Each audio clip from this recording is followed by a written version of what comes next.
So, a lot of common questions we get asked as antenatal educators is around foods to avoid in early pregnancy.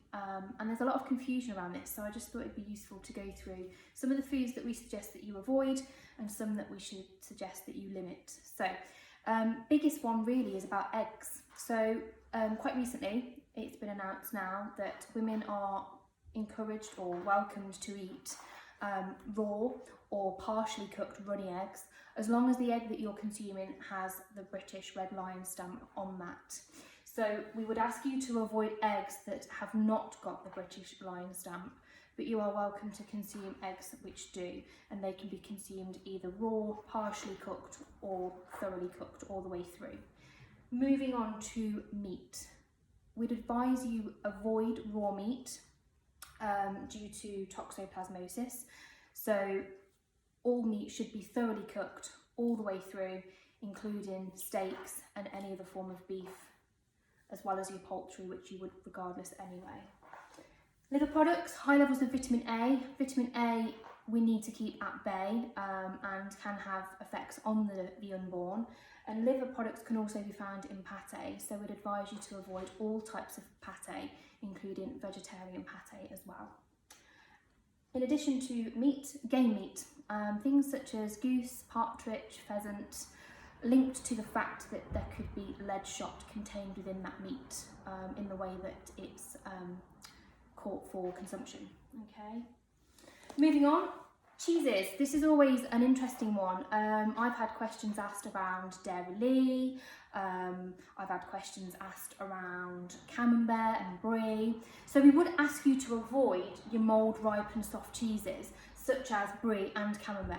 However, if they have been thoroughly cooked, then they are also okay to eat. This is when they have not been cooked and therefore bacteria hasn't been killed during that cooking process. In terms of cheddar, gorgonzola, mozzarella, feta, cottage cheeses, they are all fine to consume, as well as all pasteurised products. So you'd need to avoid any unpasteurised products because this contains listeria. So another common question that I get asked is around mayonnaise. Now, homemade mayonnaise often contains raw eggs, so therefore we would ask you to avoid consuming homemade mayonnaise if the eggs that are used do not have the British Lion stamp. Otherwise, Hellmann's mayonnaise is pasteurised and is sold in the supermarkets and therefore is safe to consume during pregnancy.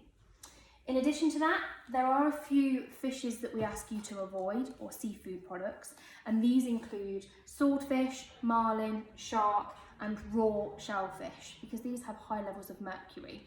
Again, high levels of mercury can affect the unborn baby. So, in regards to fish, you're welcome to eat cooked fish, you're welcome to eat cooked shellfish, and that includes pink prawns as well. In addition to that, we would ask you to limit the intake of oily fish to no more than 2 portions a week. And your oily fish considers things such as salmon and trout. And just to clarify, tuna is not an oily fish. However, we would ask you to limit your intake of tuna because it does contain high levels of vitamin A. And this can be either 2 tuna steaks per week or 4 medium-sized tins of tuna per week. So just to clarify, you can eat 2 tuna steaks in addition to your 2 portions of oily fish, okay? We also suggest that you limit the caffeine intake to no more than 200 milligrams per day. In terms of what caffeine's found in a lot of foods, coffee, tea, chocolate, Coke, etc. So to give you a rough idea, 200 milligrams per day, you find around 100 milligrams in a cup of instant coffee, around 75 milligrams in a cup of tea, and around 40 milligrams in a can of Coke. In regards to chocolate, milk chocolate of around 50 grams, you're looking at around less than 10, so you can still have plenty of chocolate. That's not going to bother you too much as long as you're reducing that caffeine and having no more than 200 milligrams a day. And finally, herbal teas. We would say no more than 4 per day. That's quite an excessive amount of herbal tea, but we would say no more than 4 portions as a general guidance in terms of foods to kind of avoid or to be careful of. And finally, your high dose vitamins. So the only vitamins that we would advise you taking in pregnancy would be your multivitamins specifically for pregnancy that will not have any vitamin A in them. And in addition to that, obviously your folic acid as well. The only other thing to mention around foods to avoid is peanuts.